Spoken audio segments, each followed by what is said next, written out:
हाय, hello, नमस्कार. आपण ऐकत आहे एक लग्न असेही भाग 2. बागेतल्या त्या पहिल्या भेटीनंतर दोन्ही कुटुंबाच्या मनात आनंदाचं वातावरण होतं. रुद्र घरी परतला तरी त्याच्या मनात गौरीच्या निरागस चेहऱ्याची प्रतिमा घर करून उभी होती. आरव तर आल्यापासूनच सतत पिहूच्या गोष्टी सांगत होता. आरव रुद्रला म्हणाला, बाबा, पिहू किती छोटी आहे ना. मला ती खूप आवडली. तिला घसरगुंडीवर खूप भीती वाटायची. मग मी तिचा हात धरला. आरव मोठ्या अभिमानाने सांगत होता. रुद्रला आणि नंदाईला आरवचं खूप कौतुक वाटत होतं. नंदाई हसून आरवचं बोलणं ऐकत होती.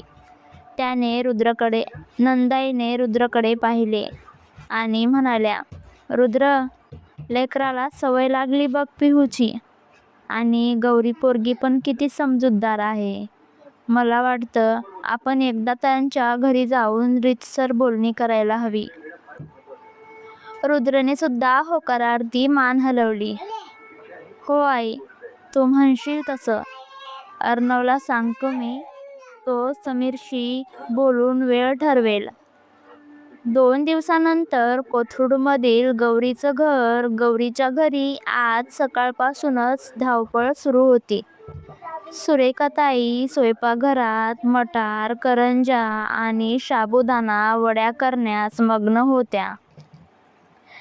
समीरने घर नीटनेटकं केलं होतं. गौरीने आज साधी पण देखणी पिवळी साडी नेसली होती. गौरी, अगं पिहूला नीट तयार कर, पाहुणे येतीलच. आता सुरेखाताईंनी किचनमधूनच हाक मारली. गौरी म्हणाली, हो आई, करते तयार, तू नको काळजी करू. गौरीने पिहूला छानसा फ्रॉक घातला होता. तिच्या छोट्या छोट्या 2 वेण्या पाडल्या होत्या आणि छोटूसा काळजाचा ठिपका लावला. पिहू खूप क्यूट दिसत होती. पिहू आरशात बघून स्वतःचेच नखरे करत होती. पिहू गौरीला म्हणाली, मम्मा, आरव दादा येणार आहे ना आज. त्यावर गौरी हसून तिला जवळ घेऊन तिच्या डोक्यावरून हात फिरवत म्हणाली, हो पिहू, दादा येणार आहे आज. आणि त्याचे बाबा आणि आजी पण येणार आहेत. दादा आल्यावर दादाला त्रास द्यायचा नाही हं. आणि जास्त धिंगामस्ती सुद्धा करायची नाही बरं का.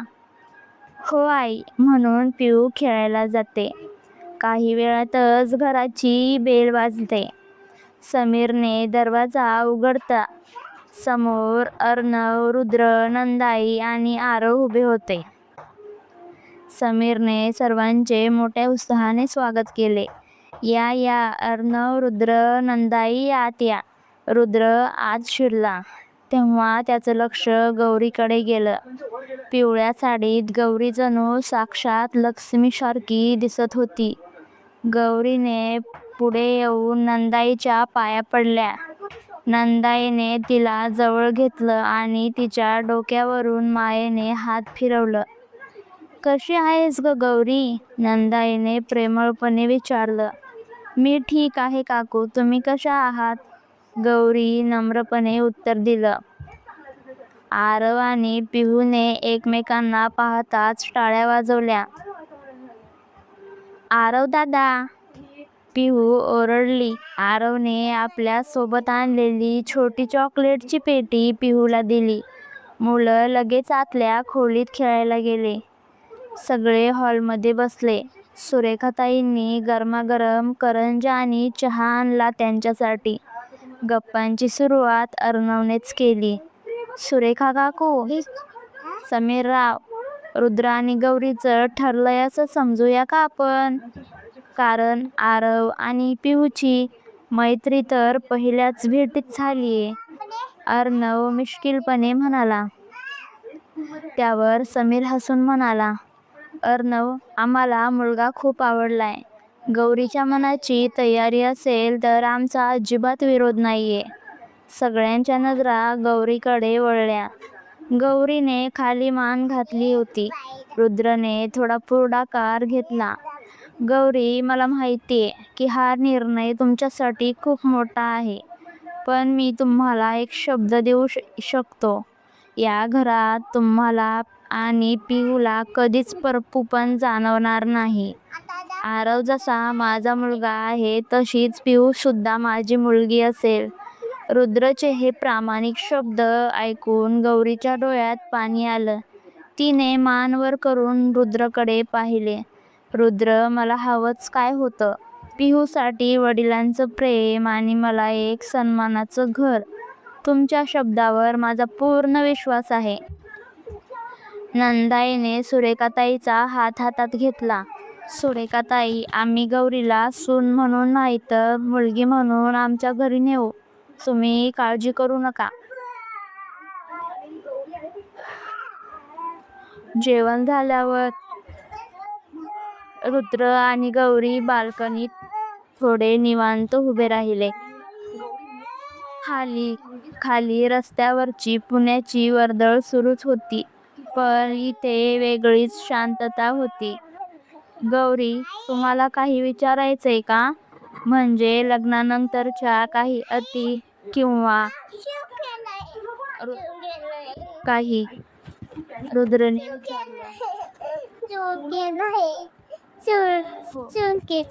गौरीने थोडा विचार केला आणि म्हणाली, रुद्र, अटी काहीच नाही माझ्या. फक्त एकच इच्छा आहे की मुलांच्या मनात एकमेकांबद्दल किंवा आपल्याबद्दल कधीही दुजाभाव येऊ नये.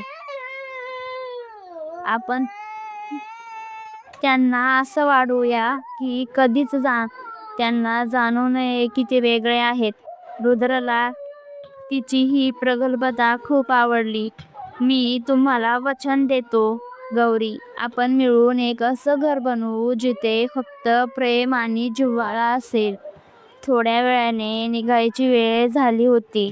आरव पिहूला निरोप देताना थोडा रडू लागला. पिहू, तू आमच्या घरी कधी येणार? समीरने आरवला उचलून घेतलं. लवकरच आरव, आता तर सारखं येणं जाणं सुरू होईल.